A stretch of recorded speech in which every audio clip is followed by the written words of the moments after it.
उड्डयन महानिदेशालय (DGCA) ने जेट एयरवेज के एयर ऑपरेटर सर्टिफिकेट (AOC) को सशर्त रूप से 3 सितंबर तक केवल एयरलाइन के चल रहे CIRP कॉर्पोरेट दिवाला समाधान प्रक्रिया को पूरा करने के सीमित उद्देश्य के लिए बढ़ा दिया है।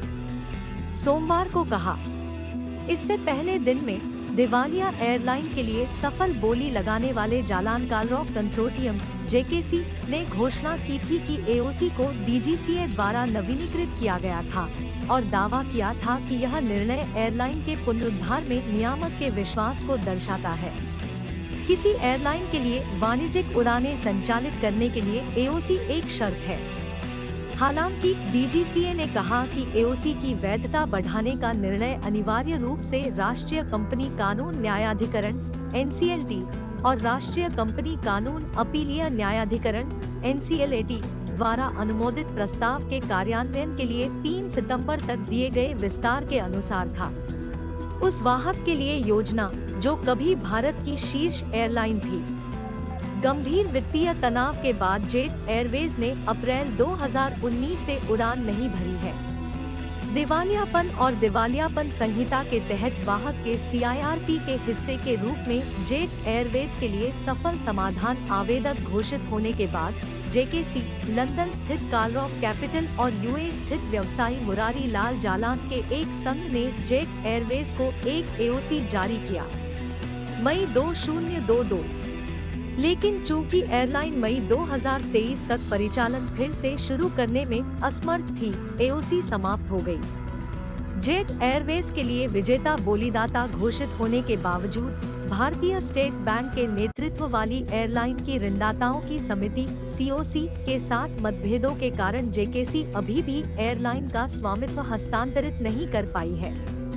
नेशनल कंपनी लॉ (NCLAT) के समक्ष हाल ही में हुई सुनवाई में ऋणदाताओं ने कथित तौर पर आरोप लगाया कि JKC ने एयरलाइन में कोई पैसा नहीं लगाया था और अपने दायित्वों को पूरा नहीं कर रहा था, जबकि कंसोर्टियम ने COC पर हस्तांतरण में बाधाएं पैदा करने का आरोप लगाया था।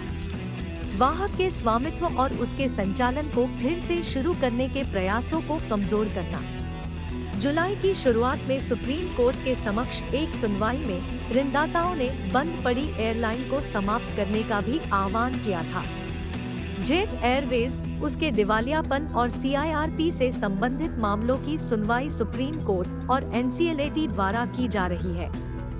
DGCA के अनुसार AOC का विस्तार कुछ शर्तों के अधीन है, जिसमें निर्धारित प्रक्रियाओं के अनुसार एयरलाइन का पुनः प्रमाणन और सभी लागू नियामक आवश्यकताओं के अनुपालन का प्रदर्शन शामिल है।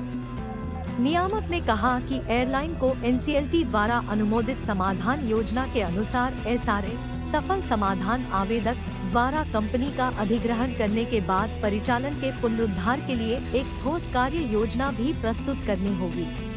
AOC का नवीनीकरण जेट एयरवेज के पुनरुद्धार में भारतीय विमानन नियामक के विश्वास को फिर से प्रमाणित करता है। जालान और कालरॉक कंसोर्टियम जेट एयरवेज के पुनरुद्धार के लिए पूरी तरह से समर्पित है और एयरलाइन की सफलता सुनिश्चित करने के लिए एक व्यापक रणनीति लागू करने के लिए प्रतिबद्ध है। JKC आने वाले हफ्तों में जेट एयरवेज को पुनर्जीवित करने के लिए सभी संबंधित अधिकारियों, उद्योग भागीदारों और हितधारकों के साथ मिलकर काम करना जारी रखेगा, JKC ने सोमवार सुबह कहा था।